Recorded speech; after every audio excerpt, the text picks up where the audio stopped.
एते भल पाइबा देवाई समस्त श्रोतागण को धन्यवाद।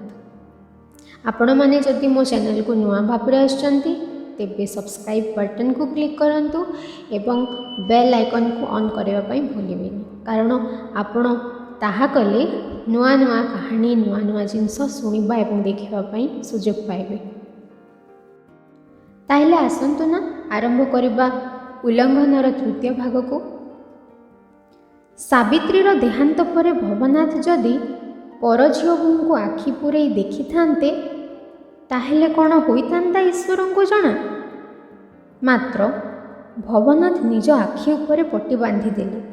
आखि सौंदर्यग्राही, सौंदर्य अनेक समय रे कामना उद्रेककारी, तेणु सौंदर्य को चिरकाल दूर दूर मार मार कर आसी भवनाथ एवं एथिपाई संसार तांकु दृढ़ चरित्र साधु सन्थ कही बाहावा देछि। आंब बौलिले कोइली कुहू कुहू गाए, बसंत आसिले आपणा छाए शाखाए शाखाए मुकुली आसे पेंथी पेंथी फूल कढ़। नुआ बयसरे देहे देहे कामनार फूल फुटी मनर शाखाए शाखाए कोइलीर उच्चाट कुहुतान झंकृत हुए। स्नायुरे लागे चमक, मनीष एसबू भिआई नहीं, एसबू आपे आपे आसे जेमिति ऋतु बदले आपे आपे। फूल फुटिबा कौन पाप, कोइली गाइबा कौन अपराध। ऋत सत्य को समाजर अजथा विरोध कहीं आज मने हेउछि सबु उपर देखाणिया, भितरर पाप छपेई देबा पाई। जह्नर आरपाख दिशे नहीं, तेणु जह्न स्वर्णकांति। मनर आरपाख दिशे नहीं, तेणु पृथ्वी रे एते साधु सन्थ निष्काम महात्मा। युवा काल रे वेदांत दर्शनर सारतत्व जगत मिथ्या ब्रह्म सत्य भवनाथ को उद्बुद्ध करिथिला। जागतिक रस विषकण, जगत हेउची क्षणभंगुर। ए जगत आमर स्थायी बासस्थान नुहे। जगत को मोर कही जाबुड़ी धरिबा हेउची भ्रम। जगत ठारू समस्त मोहमाया छिन्न कले जाए ब्रह्म प्राप्ति हेब। एई धारणार भवनाथ संसार करी मध्य बेसंसारीर जीवन काटिले, किंतु ब्रह्म प्राप्ति तो दूरर कथा, ब्रह्म दर्शन कहीं। तेबे जगत को मिथ्या कहिबार अर्थ कौन आत्मप्रवंचना? जगदीश्वर जगन्नाथ भवनाथ कुलदेवता। जदि जगत मिथ्या तेबे जगदीश्वर सत्य हेबे किपरि? एपरि प्रश्न मनरे बार बार आसीछि सत्य, किंतु से निजको धिक्कार करी ए प्रश्न को टाली देइछन्ति। अर्थात जगत मिथ्या, जगदीश्वर सत्य। एक ब्रह्म अनेक रूपरे मिथ्या जगत रे जदि प्रकटित, तेबे जगत को जीवन को मिथ्या कही अदृश्य अलभ्य ब्रह्मलोक प्राप्तिर साधना कौन ब्रह्मर अवमानना नुहे? एही संसार, एही इहलोक ही हेउची सिद्धिर तपोभूमि, जहाँ ब्रह्मलोक प्राप्तिर ही पथ। तेबे संसार को संपूर्ण असार सिद्ध करबा यथार्थता कहीं? जीवन और मृत्यु दुहे देह धर्मर अधीन, अथच जीवनर जाबतीय प्राप्ति को अस्वीकार करी मृत्यु पर प्राप्ति को ध्येय करी भवनाथ जीवन सह और सत्य सह चंचकता करी आसिछन्ति बोली वार्धक्य उपलब्धि करुछन्ति। विवाहिता स्त्री सती स्वाधी सावित्री को मायारूपी नारी कही श्रृंगार रस को संहार रस भाव में धिक्कार करी भवनाथ युवकाल बहु जस कीर्ति अर्जिछन्ति सत, मात्र भवकर्दमरु प्राण पाउनाहांती कहीं?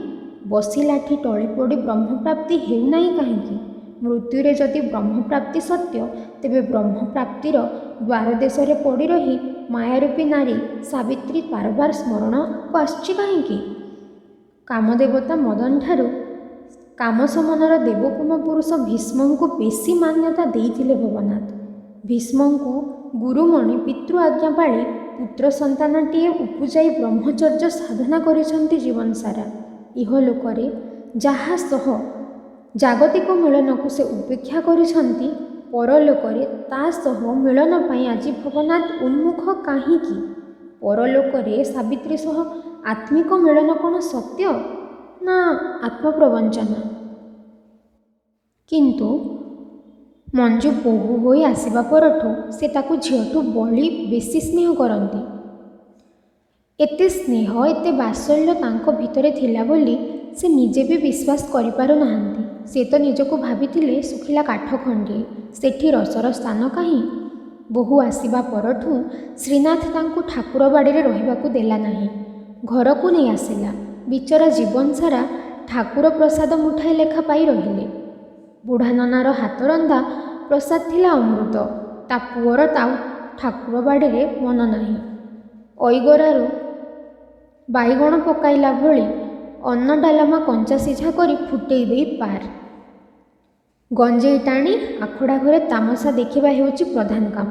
ଅବଶିଷ୍ଟ ଜୀବନଟା ବୋହୂ ହାତରନ୍ଧା ଖାଇ ବୋହୂଠାରୁ ସେବା ଶୁଶ୍ରୂଷା ପାଇ ରୁହନ୍ତୁ। ବୟସ ବଳେ ଏ ପ୍ରସଙ୍ଗରେ ବୁଢ଼ା ବାପାଙ୍କ କଥା ଟାଳି ଦେଇଥିଲେ ଭବନାଥ। ଆଜି କିନ୍ତୁ ପୁଅ କଥା ଟାଳି ପାରିଲେ ନାହିଁ।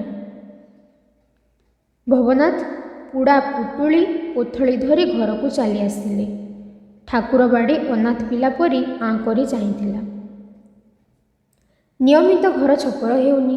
ଠାକୁରଙ୍କ ମୁଣ୍ଡ ଉପରେ ଚାନ୍ଦୁଆ ଟୋପି ଖରା ବର୍ଷା ଠାକୁରଙ୍କୁ ଚନ୍ଦନ ଲାଗି କରୁଛି। କାନ୍ଥ ଲିପା ହୋଇନି କେତେ କାଳରୁ।